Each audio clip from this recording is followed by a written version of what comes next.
Good morning, good afternoon, good evening. Thank you all for being here. Very excited about today.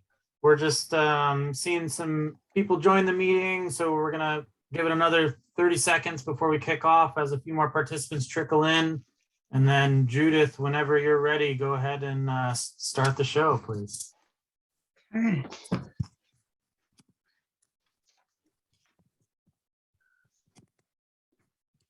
Good. Okay. Well, good morning, everyone, and welcome to the Blue Accelerator Demo Day at the Blue Institute. My name is Judith Underwood. I'm the founder of the Blue Institute and one of the board members. I see we have some of our board members here. Hi, Evan Franks, right there. And I want to welcome you here. The Blue Institute was started in 2016 to focus on creating solutions for clean water and climate change and to bring about healthy and secure oceans. And we have many different programs. You can see that on our website. We take an interdisciplinary approach. We want to get folks out of their silos and talking to each other that normally don't. And we're very focused on early stage entrepreneurship. And this is, we know that entrepreneurship is very, very hard. And that's why this program with our incredible mentors, like this program just would not happen without the mentors. It's just in blue tech and climate tech and blue economy startups, it's a very deep chasm that they have to get through and get over. So thank you all for coming here today. And we really appreciate that. I'm very pleased. Congressman Keating, he could not be with us today, but he did send me a message to convey to you all. He says, I'm sorry that I could not join you live this morning, but I felt that it was important to pass along a message of support for the work happening here today. And I thank Judith and Nathan for the opportunity to pass along some brief remarks. I've had the honor of representing Southeastern Massachusetts in the United States Congress, and I am proud of our region's leadership in the blue economy. But more importantly, this morning, I am proud of Blue's leadership in mentoring and growing the blue economy, both locally and nationally. The presentations this morning represent a wide variety of blue solutions for the issues facing our economy and our environment. And with the help of the Blue Accelerator, I do not doubt that we will see many of these solutions make an impact around the world. Thank you all for the work you do every day that contributes towards the sustainable blue economy our world needs, and best of luck to today's presenters. So thank you all for coming, and I'm going to switch over to Nate.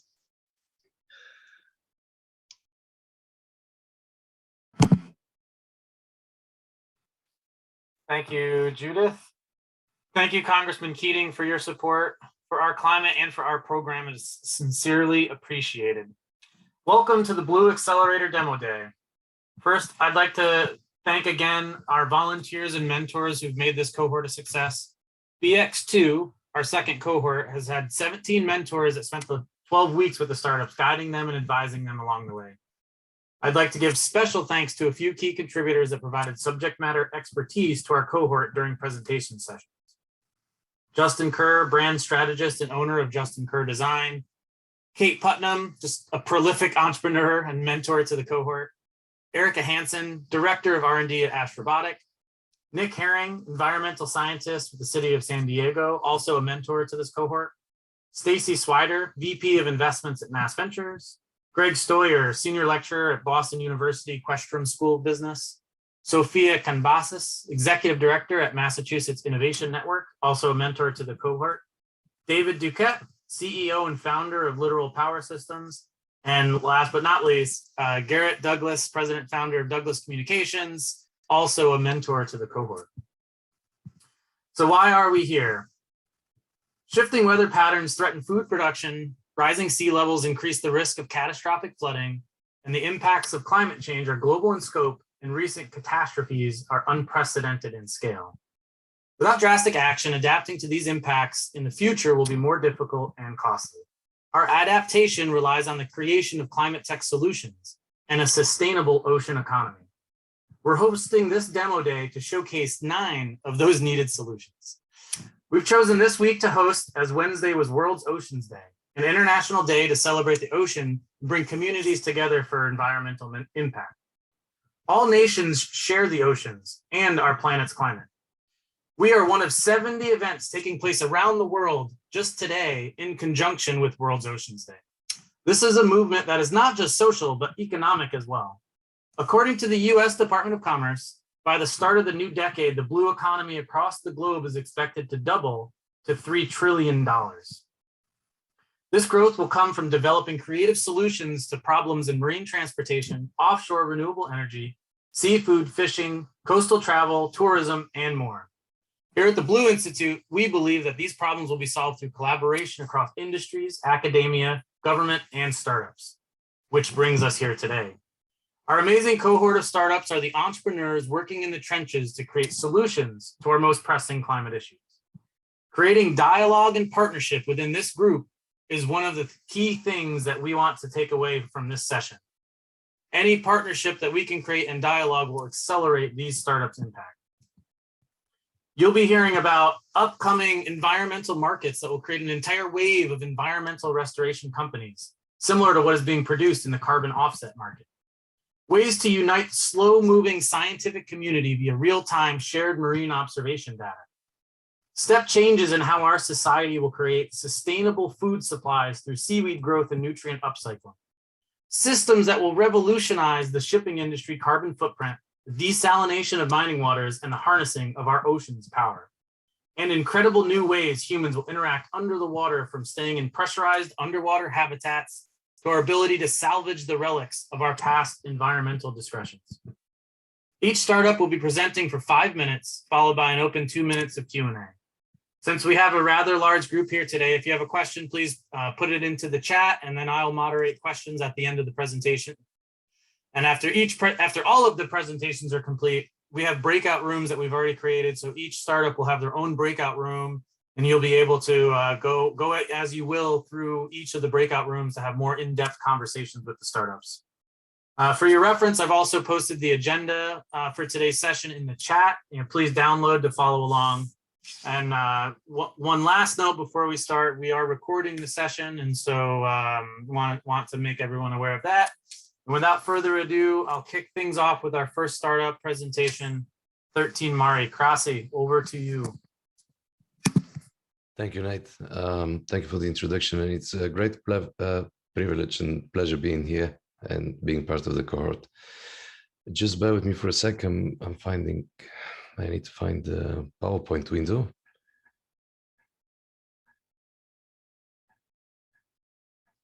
It should be somewhere. Yep, here it is. Sorry about the delay. I hope you can see the screen. Good morning, everyone. My name is Krasi Fotev. I'm founder of 13 Mari. And 13 Mari has smart maritime elements, increasing fuel efficiency by up to 7%. Fuel costs are top of mind these days as we fuel our car tanks at the pump. And I now imagine the sweat of the maritime operators filling a commercial vessel for cross-ocean voyage.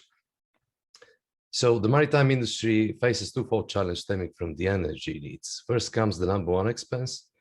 And in general, by reducing the use of fuel, we increase the commercial advantage.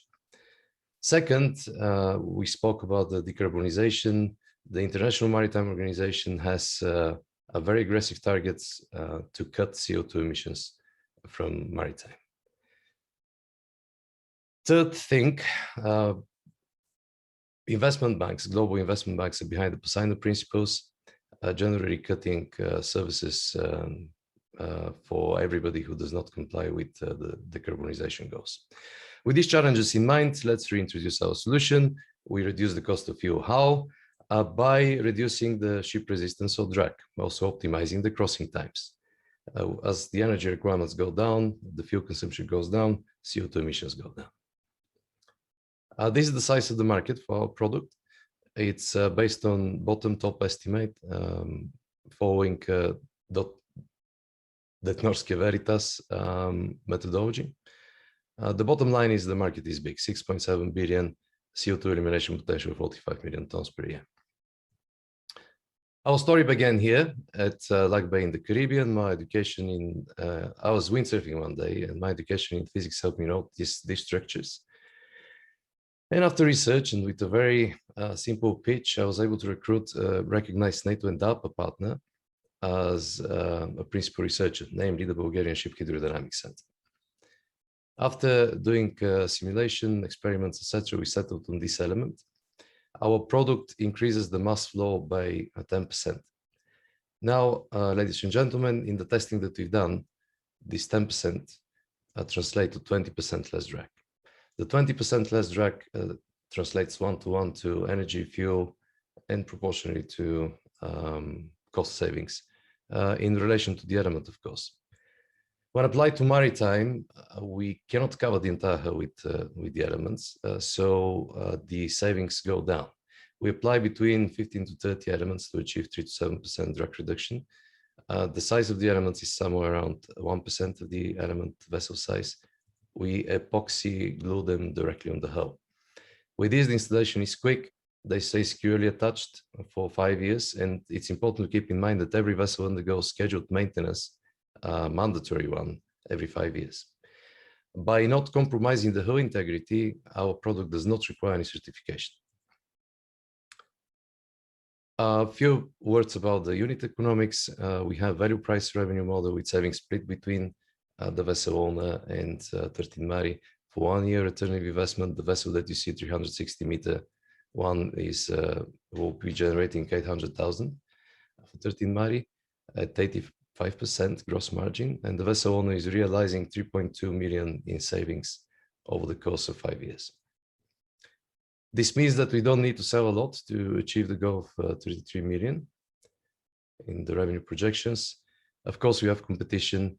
It's important to realize that we are first mover with a novel patented passive and simple zero operating expense product that can be used on top of any existing solution to maximize efficiency for savings and stack.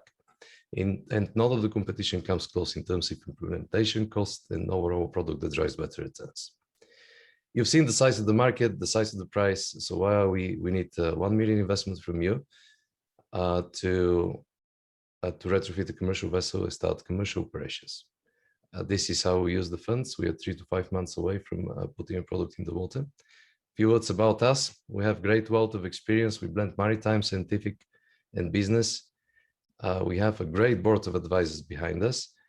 We really are pushing, really confident that the product can achieve at sea what we've seen in tests and simulations. These are our partners. We won the Captain's Table December 2021, which unlocked a relationship with Lloyd's Register. Lloyd's committed to certifying the savings of our product. HFW provides industry-specific advice. The important thing is that those partners, they complement 13 Mari, and we have manufacturing, additional installation protocol validations, etc. covered.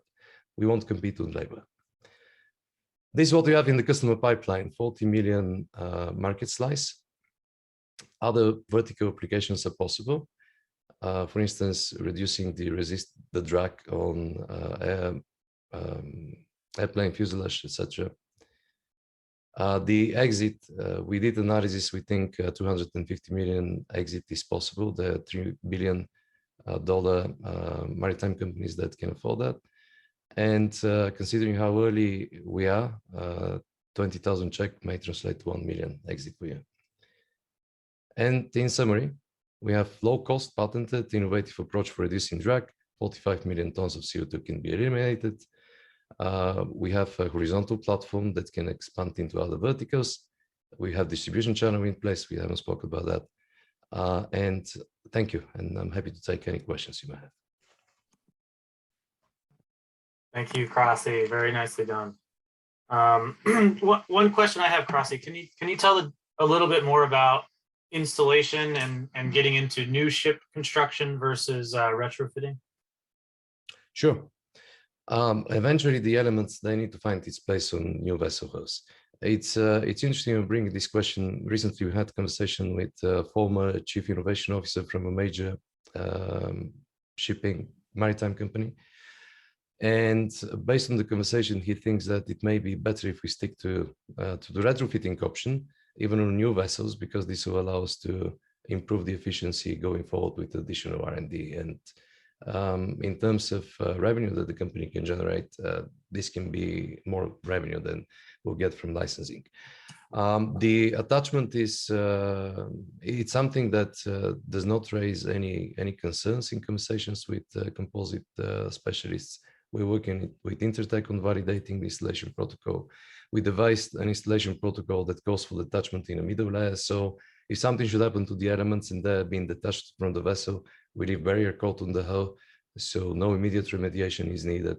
We did a lot of work around that. All right. Well, thank you very much, Krasi. Great presentation. Thank you very much. Next startup. Nathan, I have a quick question, if you don't mind. Sure. This may be a naive question, but you're reducing drag. So does that mean that the boat goes faster? Yes. This means that we can also, there are two ways you can view it. Either we are reducing the fuel consumption, or with the same fuel consumption, you can get faster crossing. Well, and what I was thinking of too was, I mean, just think of a sailboat where there's no fuel. You're not using fuel. I mean, the sailboat will go faster. Yes. And so have you teamed up with any racing groups? We spoke to racing people. They don't allow any attachments to the hull. So if you have the elements, then we have to pre-bake them into the hull. Yeah. Okay. Thank you. Great. Sure. Thanks, Alex. Wow. Moving on to Doggerland Offshore. It's Captain Tony Howard. I do have one question. If you give me a second. Yes.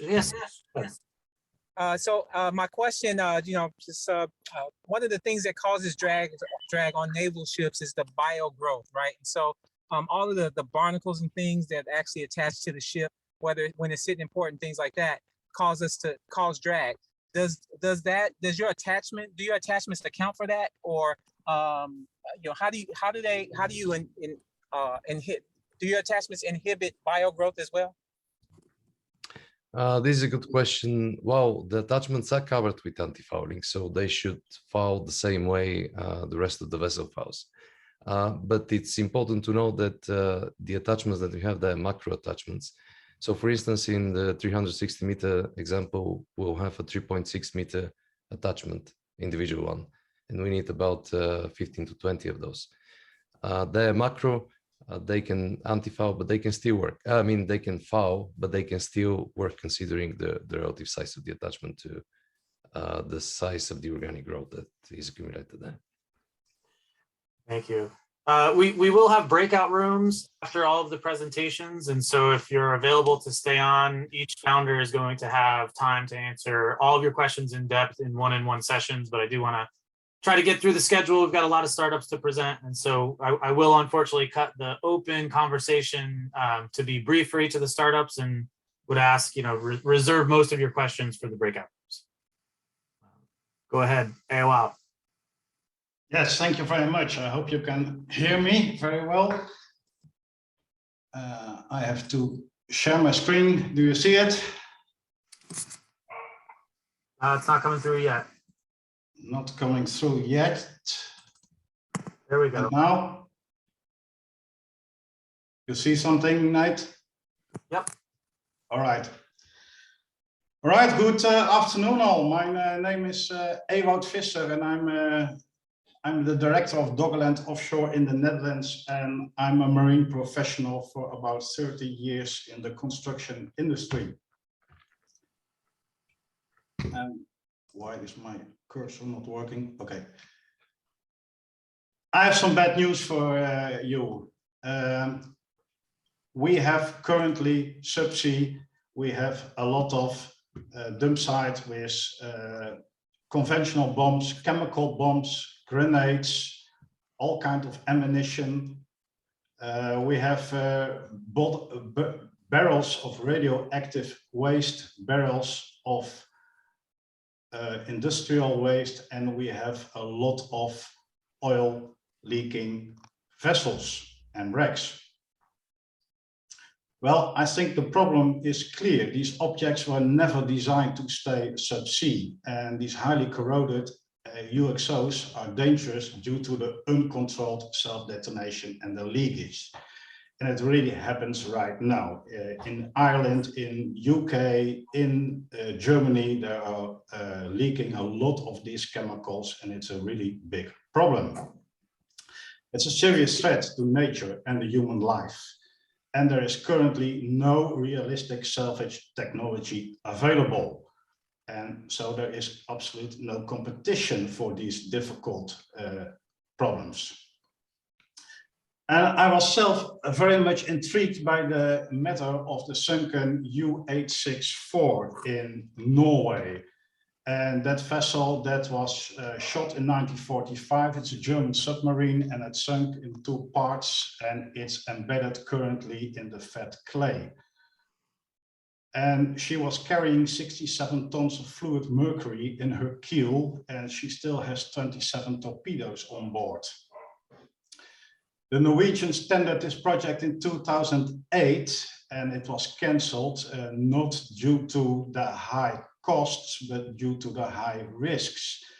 The tender was about $153 million, and they said we don't believe in it, the risks are too high. So I thought about it, and I said, well, I will have to find a solution for that. And you can see here is the location where that keel is in the clay. The problem is that there's also a lot of mercury already spread around the seabed, and you understand that if you have to remove such a vessel from the seabed, you need to pull it up, and it must be strong and solid, otherwise you break it again. And that is the problem with this kind of old wrecks. They are very rusty and very corroded, and they don't have any strength. So I thought about a solution, and I came to the comparison with a teacup. And in the teacup, I hope you can see also my cursor on the screen. You see that you have here, you have the tea bag with the paper, and it's very fragile, and inside there are the leaves, and here is the clay. And if you try to pull out this tea bag, you will tear it apart, and that is not what we want. So the first step, what we do is we add a gel inside this submarine. It's a special gel. And then we use liquid nitrogen. And with the liquid nitrogen, we completely freeze the wreck, including the hull, including the mercury inside, including the clay around the keel.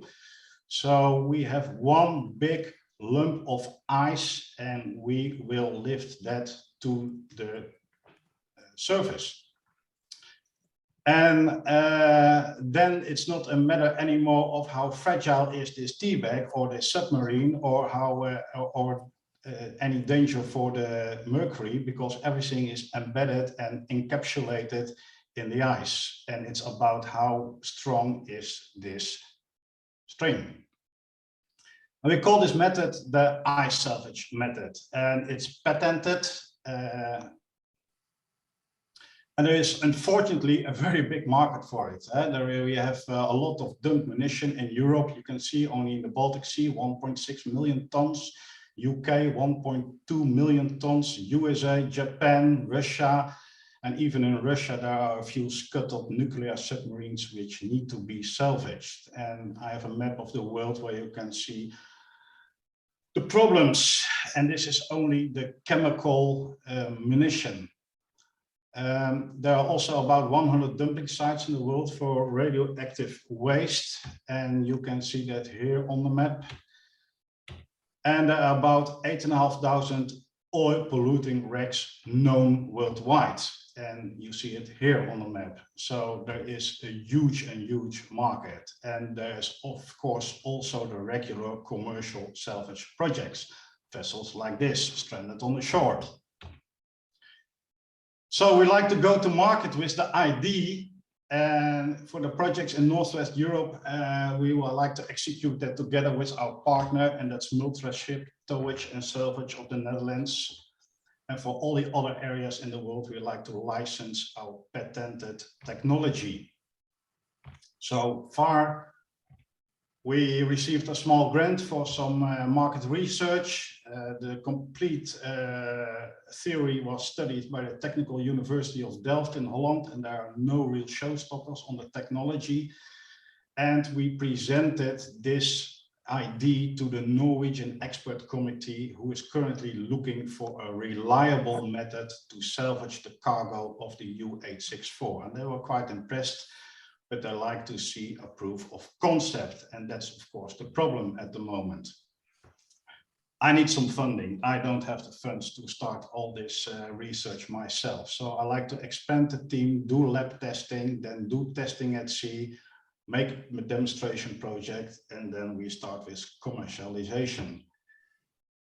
So the conclusion is, I think that the timing is right. There are big salvage projects coming up, and they will start in the next years. Not only the U-boat in Norway, but the German government already made 500 million available for starting with removal of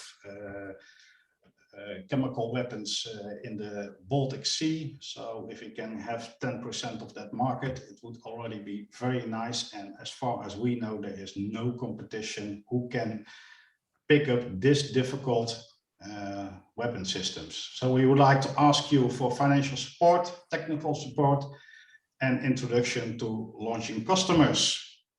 And if you like to help, to support, and to have impact on a healthier ocean, I would like to invite you in the breakout room. Thank you very much. Thank you, AOL. Very, very nice. Appreciate your solution here. This problem is massive, and I get emotional when I see those maps. What do you see as the first project that you would actually try to salvage?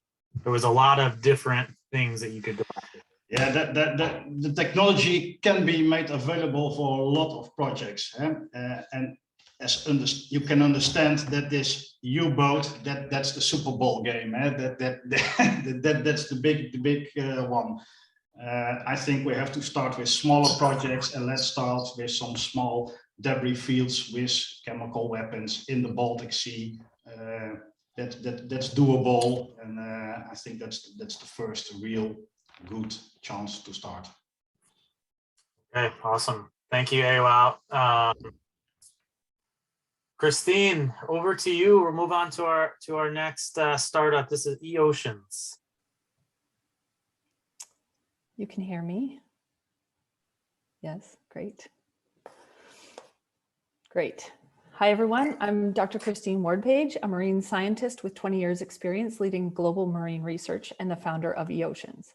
Today, I'm excited to share with you our new urgent solution to complex global problem that will save billions of dollars and help restore ocean health and value. Let's dive in. As you are all very well aware, the ocean economy is extremely valuable to billions of people and home to millions of species. But plastic pollution, misuse, illegal fishing, climate change, and many other threats are rapidly eroding the value.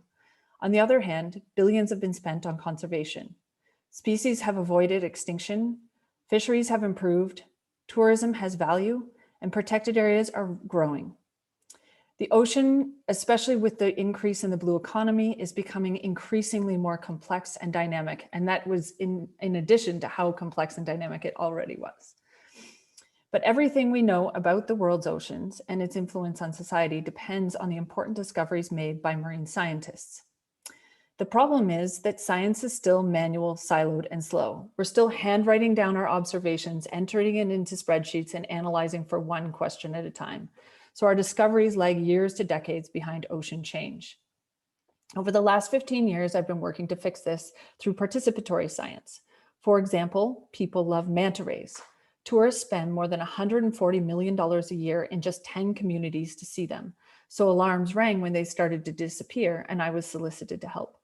By crowdsourcing ocean observations from ocean explorers around the world, we revealed that although only 2 countries reported catching manta rays, that they were being caught and sold in markets around the world.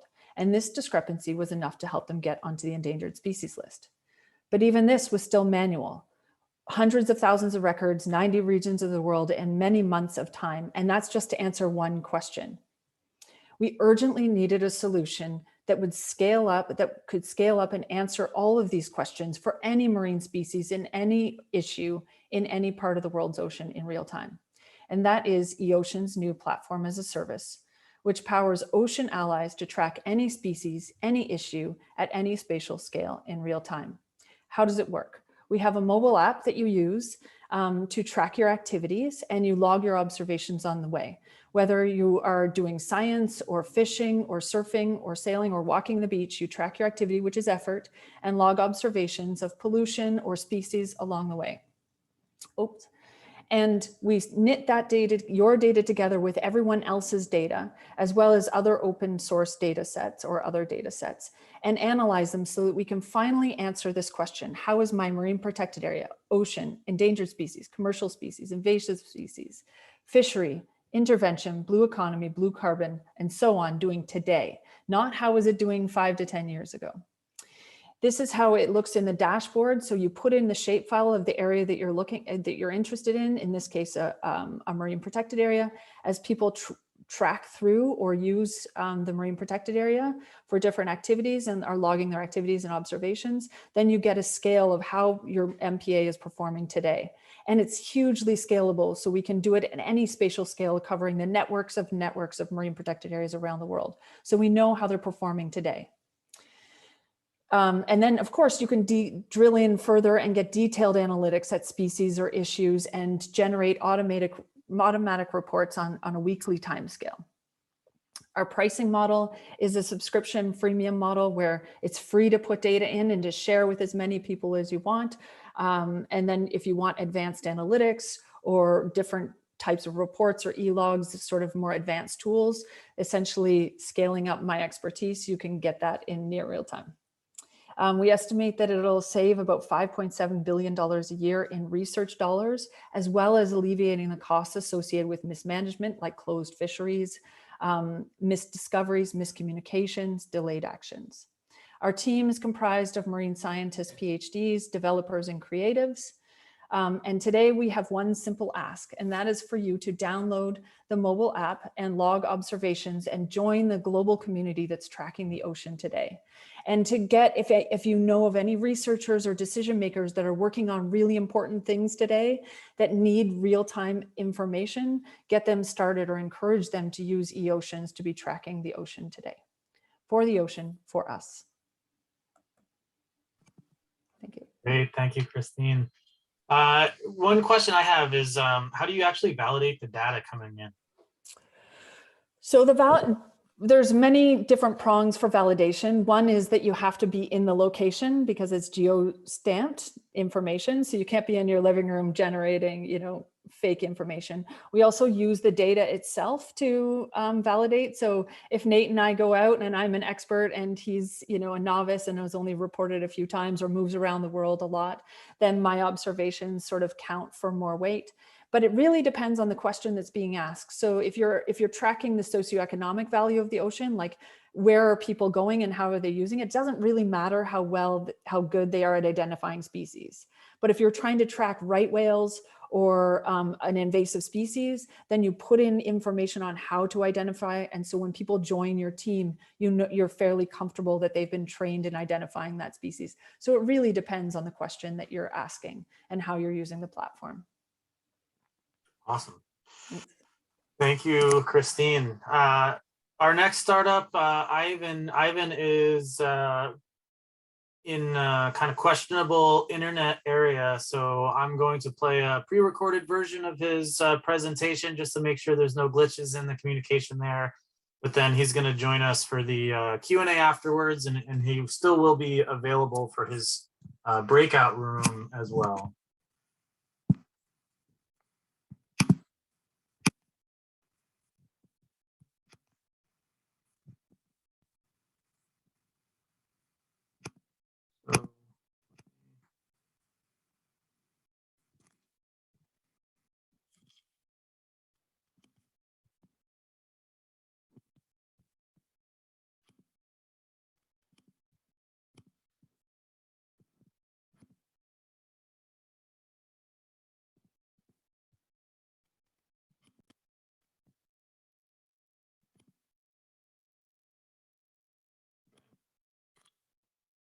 Hi, my name is Ivan Francis, and I am one of the co-founders of Argoneta.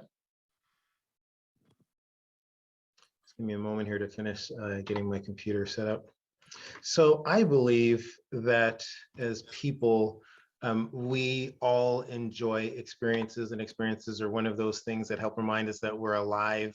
And the experiences could be as simple as wanting to go to a restaurant for a nice meal, or the experience could be even wanting to go into space. And I also believe that when we have these experiences, they could change our outlook on the world. And so, for example, just recently, William Shatner, who some of us might know as Captain Kirk from Star Trek, he had an opportunity where he spent just 4 minutes in space.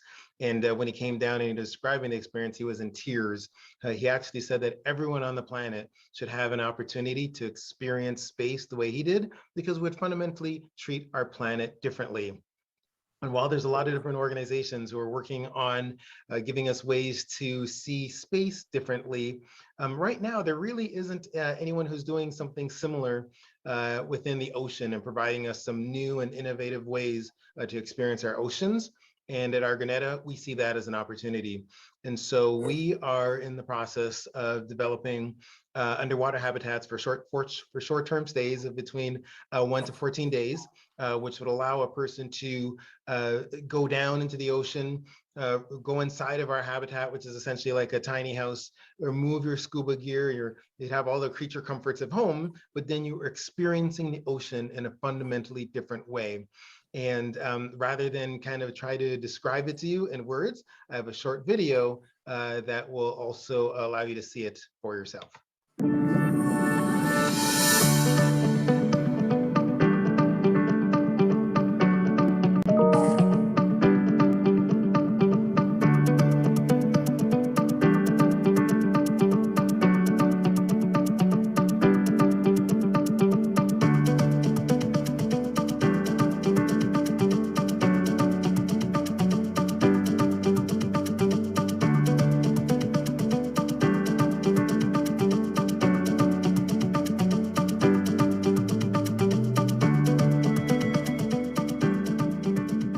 So not only are we in the process of creating these fantastic experiences, we believe there's also a very strong business proposition here as well. So when we take a look at the various use cases where this makes sense, with the total market opportunity would be a little bit shy of $500 billion. And in each one of these particular use cases, there's a significant advantage to the habitat in the form of diving that we would produce in terms of each one of these users. So whether it's scuba divers who would experience 3 to 5 more times time underwater to enjoying their sport, or to coral reef restoration, we would see a significant decrease in the amount of time it takes to plant large amounts of coral. At the market that we would start off with, recreational scuba divers, we would be able to use just that one particular market to help us grow to revenues of about $61 million over a 5-year period. When it comes to traction, we have been able to take the virtual reality version of this habitat, so that's what we use to create the video, and take it to a number of different conferences. And as we've done that, just to see the awe and wonderment on someone's face as they're able to experience the habitat has just been fantastic. We also ran a market test where we put up a web page, saw the ability to drive traffic, and in just 4 weeks, we were able to get about 1,000 people signed up to our email address wanting to know more. And as of today, we actually have our patents filed, both a design patent and a utility patent for our habitat. And so we are looking for 1 or 2 things. So number 1 is we want to be able to move from the virtual world to the physical world in terms of building out our habitat. And so investors are able to partner with us. We're looking for $250,000 of pre-seed investment to help us with building our MVP. In addition, we're looking for individuals who can partner with us to help give us skills, expertise, et cetera, to help us realize this bold, audacious vision that we have for a company focused solely on individuals living underwater. Thank you very much.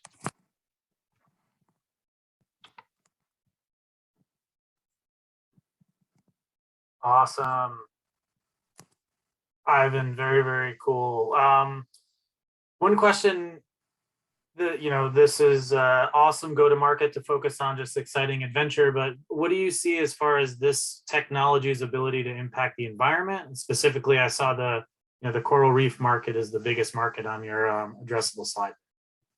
Yeah, so thanks for the question. So coral reefs are under significant pressure. So in Florida alone, I think 90% of the coral reefs have died over the past 20 years. And scientists have been able to figure out that if you can take a small piece of coral, you can regrow it pretty quickly. And so on land-based growth areas, you can grow them 30 to 50 times faster. The challenge is that planting that coral still requires a scuba diver doing manual work. And most of the time when someone's doing that diving, they're held to recreational dive tables that'll limit them to 2 to 3 hours of diving per day. What we're introducing technically is a form of shallow water saturation diving. And depending on the depth of our habitat, we get significantly more time or even unlimited bottom time due to the nitrogen absorption. And so by being able to use our habitats, it would significantly reduce the time. We've done some initial modeling to say that we believe we could probably reduce or sequester up to 500 tons of carbon every year just from regrowth of coral by the time we get to that 5-year mark. So thank you for the question. Awesome. Ivan, thank you very much. Next up, we have Anne from Red Rose Developments. Anne, go ahead. Yes, good morning and good afternoon to everybody. I've had to go onto microphone because there's a howling gale outside in Northwest Ireland, which is not unusual. I will launch straight in, sharing my presentation. And if you could confirm that you can see this. Yep, is that all good? Yep, we got it. Excellent. Greetings from Northwest Ireland, where you'll find Red Rose Developments.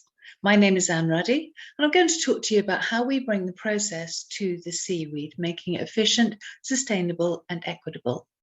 I'm going to show a short video, and then I'll bring you up to date with what has been happening over the past 12 weeks.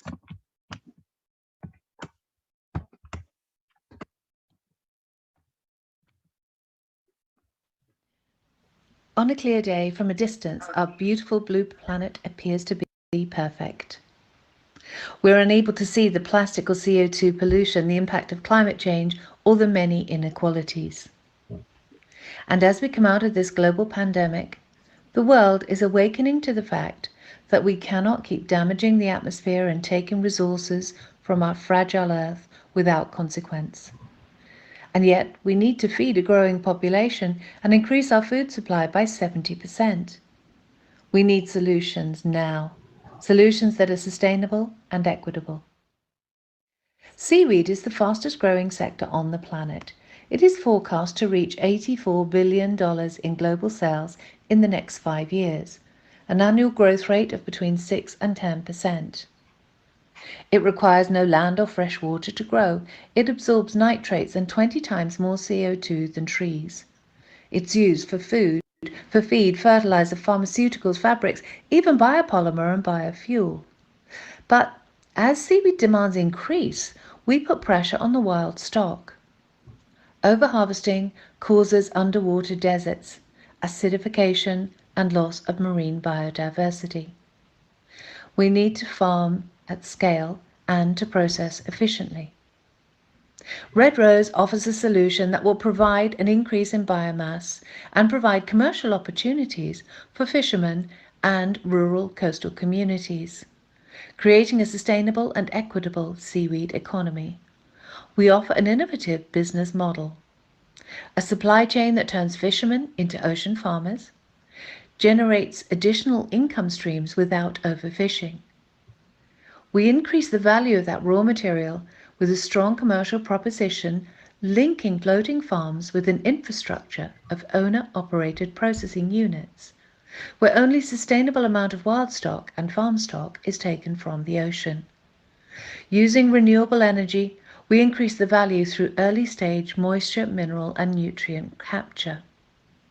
We supply mineral and nutrient-rich liquid and solid seaweed to meet these growing demands. Each part of the supply chain increases the value to the environment. It promotes equality and social inclusion through owner-operated systems. Using innovative approaches and novel technologies, we increase the value and expand market opportunities, not just here in Ireland, but wider, much wider. We offer a global solution for a global problem.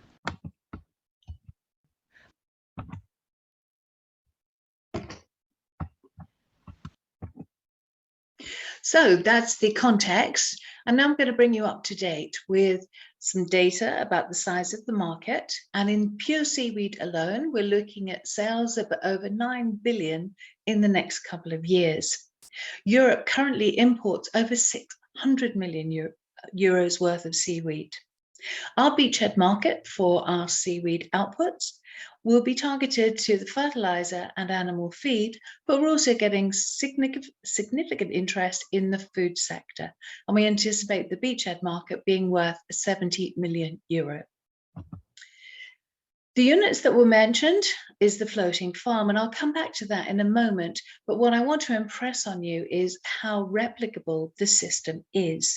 It is something that's a cookie cutter approach. It's a low skills base with full training provided, and we anticipate significant profit as we replicate these units around Ireland, but also globally, wherever there's coast, wherever there's seaweed. Now, the exciting news is that last weekend, we proof of concept with our floating farm, producing amazing quality seaweed. The system was proven to be robust. It suffered 4 named storms in Blacksod Bay, which is a survival site. Those storms hit it one after the other within a 7-day period, and the system was robust enough to cope with it. The second achievement that is significant is that we've now determined that the site is perfectly towable using existing fishing equipment. We're currently looking to raise 450,000 euro. We have already secured match funding up to 250,000. We have clear and defined milestones, and our use of funds is clearly determined in terms of CapEx, small amount of OpEx, and we're keeping our team lean and mean. My name is Anne Ruddy. We'd love you to join us on our journey, and we look forward to hearing from you. Thank you.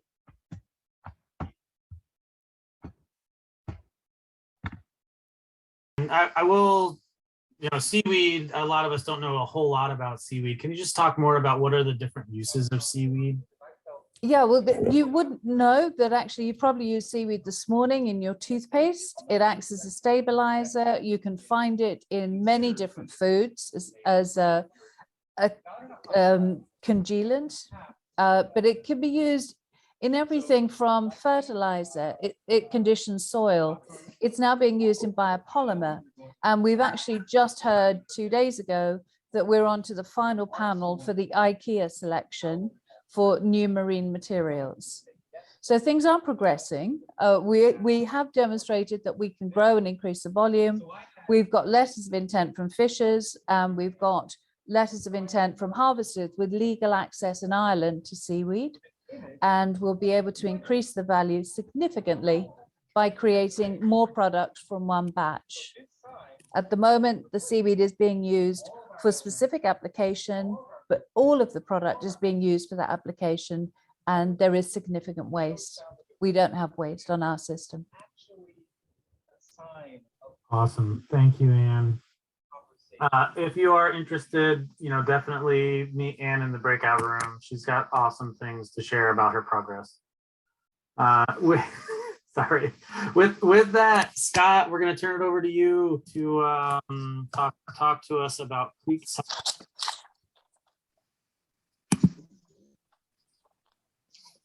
Give me a second and I'll bring your presentation.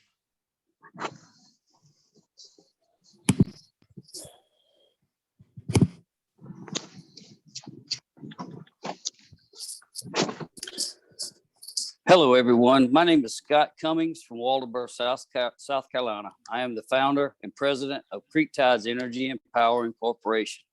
My background for over 35 years is in electrical generation, from distribution, transmission, power plant, and now natural gas transmission. I am here to discuss a new novel technology called the reactive reversible blade turbine for power generation and pumping water. Go to the next slide. The problem is 72% of the world's energy is coming from non-renewable sources like coal, oil, natural gas, and biofuels. Our Earth's water sources represent 70% of the world, which present a significant potential to shift the balance to free, natural, and dependable resources. The current fixed blade turbine technology is not scalable and requires high velocity water flow for power generation. This leaves a tremendous untapped potential for slow moving water currents. Okay. The solution to capturing these slow moving water currents is the reactive reversible blade turbine. And here's a video of a small prototype working in water currents under 2 miles per hour. This will help you to understand how simple this is and how it operates. Creek Tides Energy and Power proudly presents the reactive reversible blade turbine. This new patent-pending design provides an ingenious solution to hydropower generation from slow-moving currents like river, tidal, and ocean. Prior to our design, it has been difficult to harness the unlimited power from these sources due to the inefficiency of fixed-blade turbines. To solve this problem, the reactive reversible blade turbine features blades that pivot to capture the maximum force of the water current to propel the turbine. Then pivot again on the backside to a neutral position. Then slice through the water with almost zero drag as the blades return to create torque continually. This design marks a milestone for turbine development. It works vertically, horizontally, and bidirectionally, making it perfect for tidal applications. Visit creektides.com to learn more.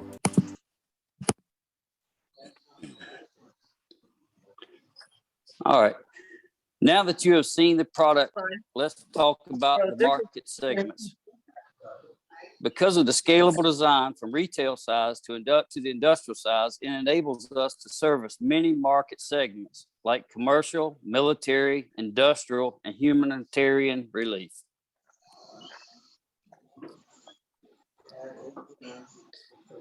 Our go-to-the-market strategy is to leverage military contracts to build a flat-pack prototype turbine, which 2 Marine/Army soldiers can carry to a remote water-flowing location and assemble very easily. This will enable them to power up their technology and the communications equipment without having to use diesel generators. From there, convert the military product into a retail model to charge cell phones, computers, and batteries for people like campers, hikers, kayakers, and preppers. The next step after this, the money flow is coming into the company, is to scale up to develop the industrial mega turbines, where big power companies can deploy and use the power to power up our whole world from free, natural, and dependable resources. Okay. As you can see in this slide, the energy that is being consumed is growing at a great demand, thus capturing just 1/10 of 1% of the non-renewable energy market would represent a yearly $2 billion opportunity. My progress to date is that I have built a working prototype, as you have seen in the video. I am patent pending in USA, Europe, Great Britain, South Africa, and India. I have been granted 2 grants, approximately $500,000 from the Department of Energy through TEMA for Florida Atlantic University to do flume tank testing, and Southwest Research Institute out of Texas to do high fidelity CFD modeling and analysis testing. Also, I've applied an application with the United States Army, X-Tech SBIR, for their clean tech competition to build a flat pack prototype turbine. Okay. I am seeking an investment of $475,000 for 12 months of development. As you can see, it's for a team of 2 engineerings, 1 business development and consulting and hardware and marketing budgeting. There is so much more to discuss, and my visions are limitless for this technology. I thank you so much, and I look forward to speaking to you, and feel welcome to contact me anytime. Thank you. Thanks, Scott. Appreciate that. Great presentation.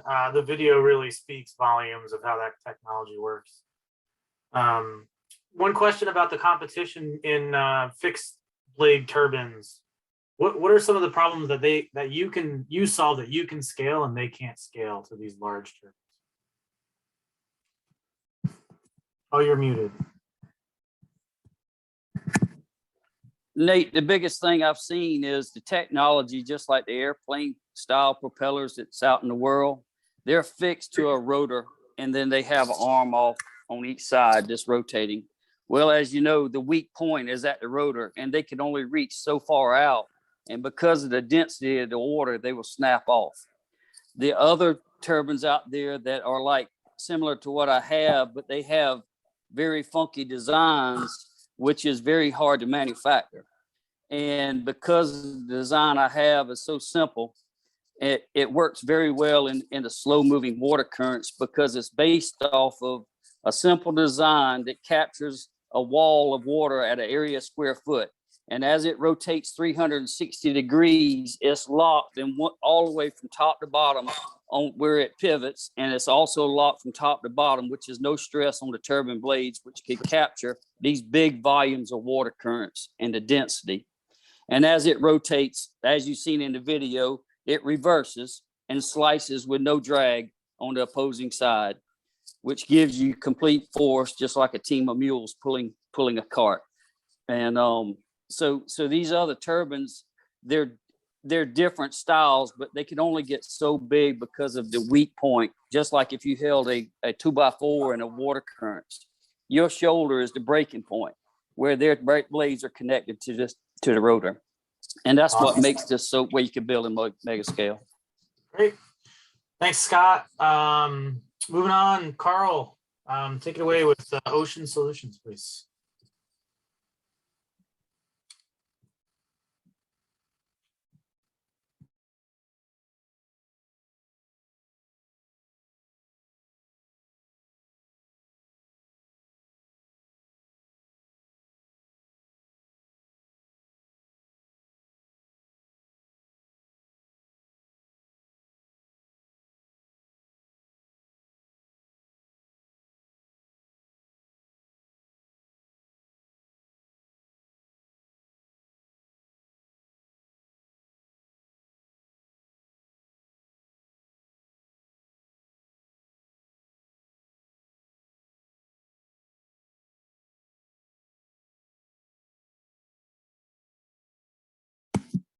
All right, we can see it, Carl, but you're still muted.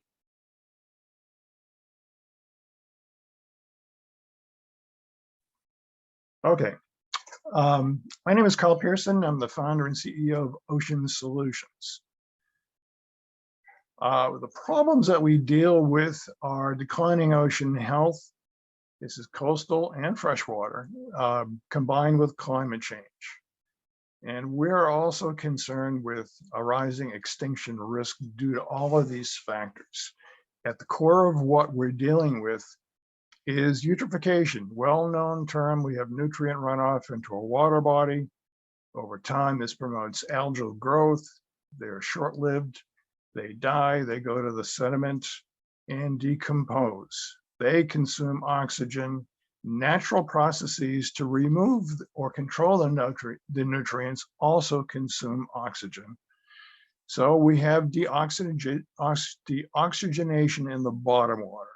This causes big problems and degrades the ecosystem. Examples of where this could apply are coral. Coral is known really for its bleaching. That's marine heat waves. Well, how do you protect the coral? Well, one of the biggest stressors of corals is nutrients. And if we use this process to reduce the nutrient concentration adjacent to the corals, we're going to improve their ability to survive. That's one aspect. Second aspect relates to seagrasses. Impaired seagrasses, this is impaired by nutrients. eventually are going to die and be lost. And as meadows, and meadows are worth quite a bit, a lot of services, they're going to emit carbon dioxide and methane. On the other hand, a healthy seagrass can affect the pH affecting coral and protect it in another way. Algal blooms, we all know, we're particularly concerned with cyanobacteria blooms that are in season right now. Can we prevent them or at least reduce their frequency? I think we probably can.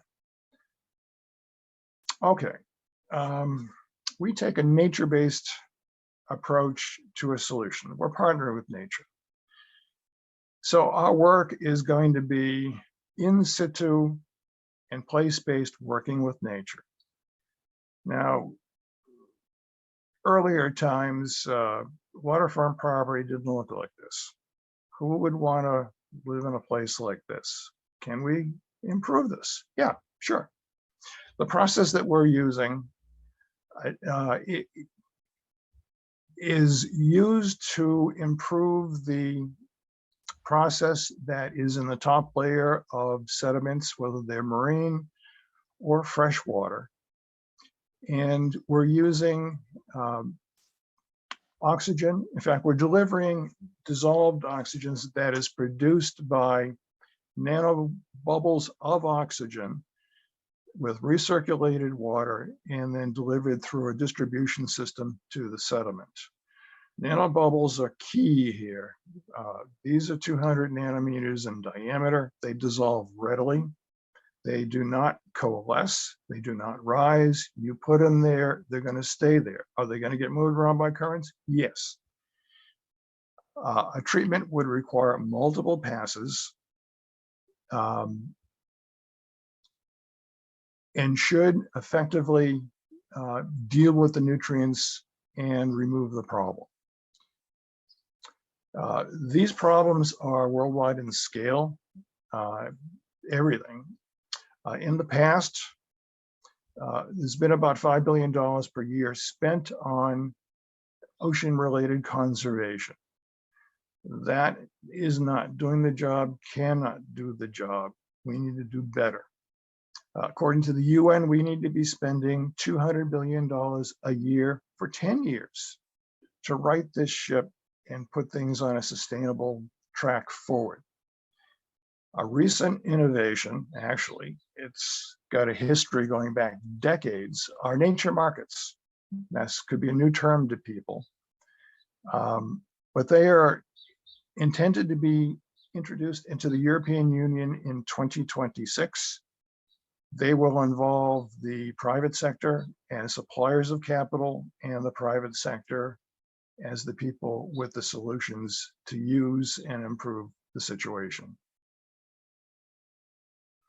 Accomplishments so far, we've been named a finalist in the Schmidt Coastal Pollution Challenge.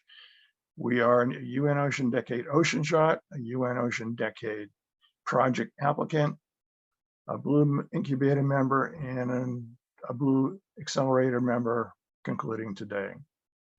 Our next steps, we need to reach these commercial markets, whether they are going to be conservation-based, wastewater-related based, or hopefully as soon as possible, the new nature markets. So we need to do a proof of concept test. This will be done in a university oceanographic mesocosm lab. This is where we bring nature into the lab and conduct our experiments there. And field pilot testing. We've been planning on doing this on Cape Cod, who have a lot of these problems, yet they have a lot of science developed to allow us to proceed quickly. In the last 2 years, we added Malaysia. In Malaysia, we have a coral scientist friend who is very interested in this project, and that is the coral triangle. So we would like to do our testing and proof of concept and commercialize it there. We're seeking collaboration partners, as well as support for proof of concept testing, which with an estimated cost of $100,000. I thank you for your time and attention. And I'm open to any questions should you have them. Thank you, Carl. Carl, what kind of time scale are we looking at for some of these seagrasses? What's the current urgency to solve this problem? The loss, this is impaired. This is nutrient impaired seagrasses. They are being lost at the rate of 7% per year. And that is currently around 7,000 square kilometers per year. I call it urgent. There's a list of services, and that headlined by marine habitat that are lost when they are lost. Coastal protection, well, yeah, I would say they're urgent. Of the items that I've mentioned, the most urgent is going to be coral. They are the most vulnerable to this toxic combination of nutrients and climate change on Earth. Half of the corals have been lost, and the remaining half, consensus is that they will be gone should we do nothing by the end of the century. On this list, this is an IPCC list, seagrasses are number 3. So urgent, I would say yes. Well, thank you for that, Carl. Great presentation. Definitely something that I've become more interested in throughout the course of the 12 weeks. Peter, we'll turn over to you, Biovert.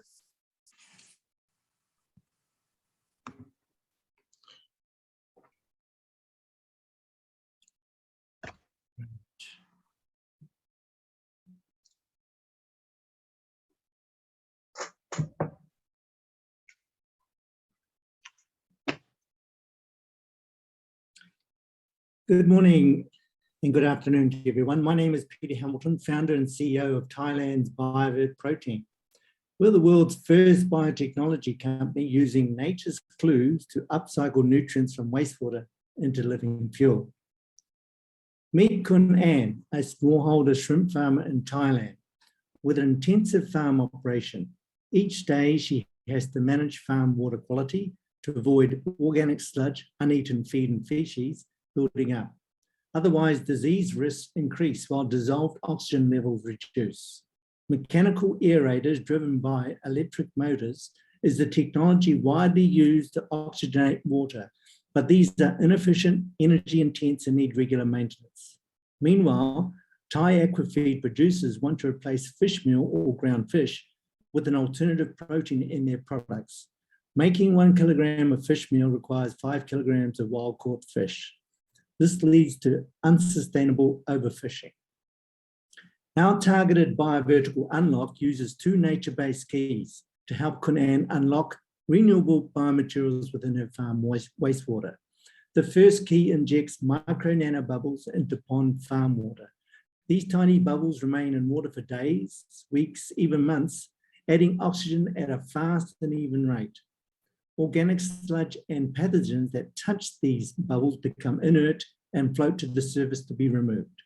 The second key is to feed the removed organic sludge to the black salterfly insect for upcycling into an insect protein meal to replace fish meal used in aquafeed. Using clues from nature, we unlock organic waste found in abundant farm wastewater for reuse. Now let us show you how it's done.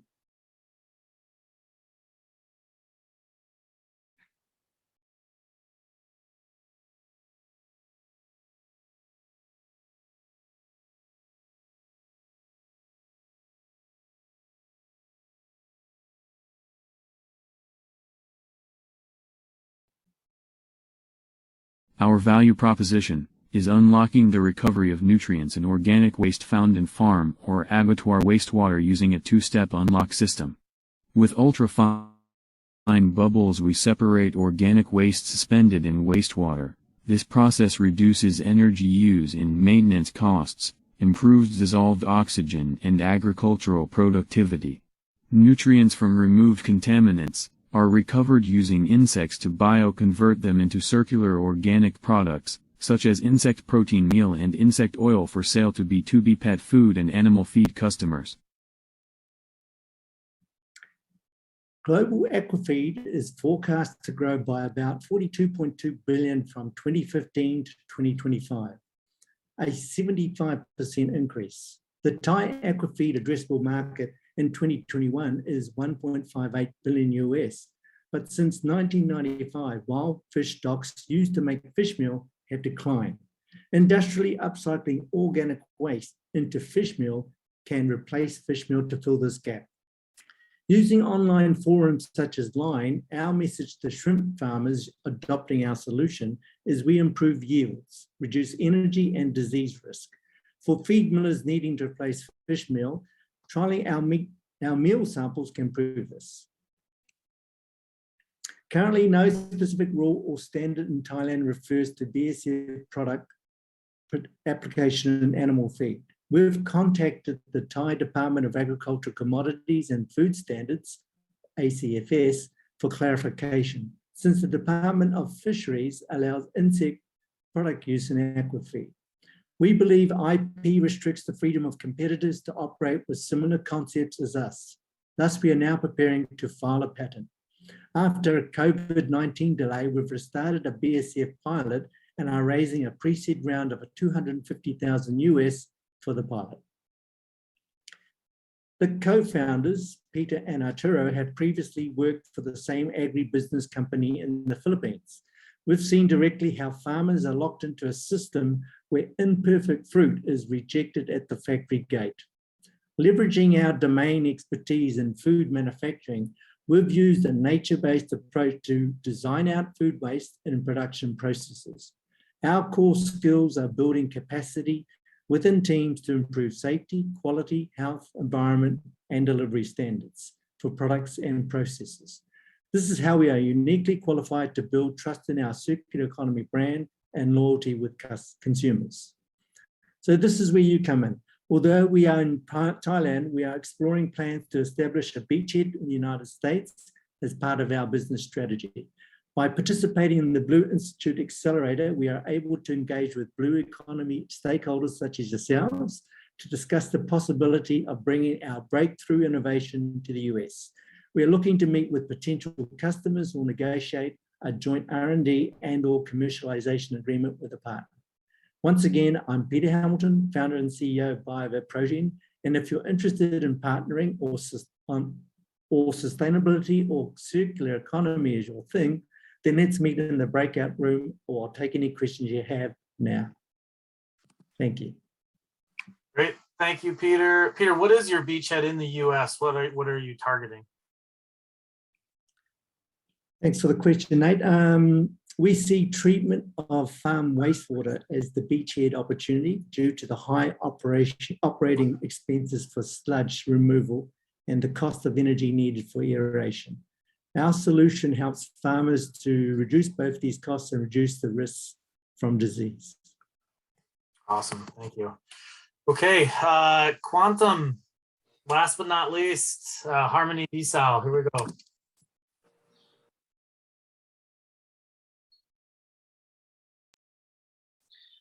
Good morning, everyone. Mining is crucial to our society.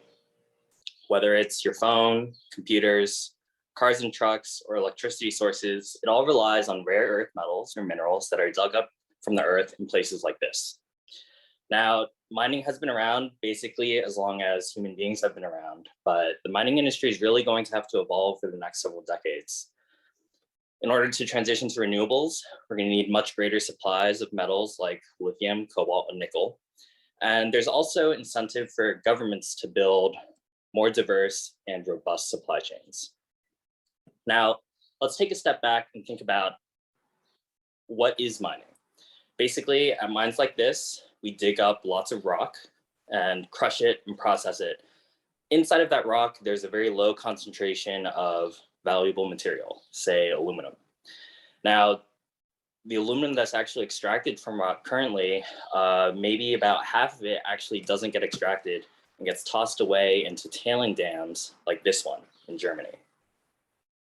Now, this is not only a huge waste, but it's also a huge liability. Every year, Several of these dams fail, some more spectacularly than others.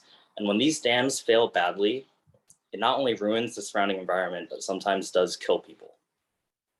So what can we do about these dams? Well, one option, if you wanted to get rid of these dams, is to basically evaporate all that liquid and then process the valuable minerals that are in there. The problem is that takes a lot of energy. It's very expensive. Well, that's where we come in. Harmony desalination, we're commercializing a technology developed at MIT called batch reverse osmosis. We're going to help the mining industry produce more water and less waste. Now, this is a spin off of the state-of-the-art desalination technology, reverse osmosis. It's not only the most energy efficient desalination process possible, but we think it's really readily scalable. We've built a couple prototypes already that use parts that are very similar to the ones seen here, available off the shelf. These are components that are used in large-scale desalination plants all over the world, including this one, a seawater desalination plant in Southern California, Carlsbad, California. But why is our technology a good fit for the mining industry? Well, you have to think about what's in the mining waste. Well, mining waste is really nasty. It's really acidic, corrosive, and caustic. So that's a problem. Also, mines are often located in remote locations, so shipping and logistics is really expensive. That means the uptime and reliability of these systems is super important, because if these systems go down, you're losing a lot of money every day, and getting in replacement parts can take a long time and get really expensive. So what's special about us? First of all, we protect the high pressure pump. That high pressure pump is doing all of the hard work. It's pressurizing the feed water, pushing it through the membranes. We protect that pump from corrosion and wear so it can keep on going all the time. Second of all, we treat the membranes way better because our process is dynamic. We're going to see less membrane scaling. We're also going to see less membrane fouling. What that means is less downtime for membrane cleaning, less chemicals that need to be trucked into this mine every single day. And finally, the membranes are going to perform better for longer. Finally, we provide energy efficient desalination without the need for energy recovery devices. These are complex, expensive pieces of equipment. They perform really well as long as you take good care of them. But we can provide energy efficiency without the need for them. That's basically just one less thing that mining operators need to worry about. And they really don't want to worry about water treatment at all. That's not their bread and butter. So basically, we think we can treat mining water where traditional membrane processes are not able to reliably perform. So let's go back to this tailing dam. Now, there's a lot of money basically sitting around in this dam, but it costs quite a bit to recover the resources from there, also called remining or waste valorization. Now, these dams can contain tens of millions of tons of waste. So processing the waste there can be an investment, easily billions of dollars. Now, this is where we come in. We think that with our technology, we can basically squeeze the tailings, reduce the volume of that dam by 2 to 5 times. So that's going to definitely reduce the processing costs, but also up concentrate the levels of the resources that you want in there. So that could also increase the efficiency of the recovery process. We're hopeful that we can help the mining industry evolve to a better standard, less liability, less waste, and hopefully less of these dams that are required and less mines that have to be dug up all over the world. My name is Quantum Wei. I'm the co-founder of Harmony Desalination. Happy to take your questions now and hopefully speak with some of you in the breakout rooms. Thank you.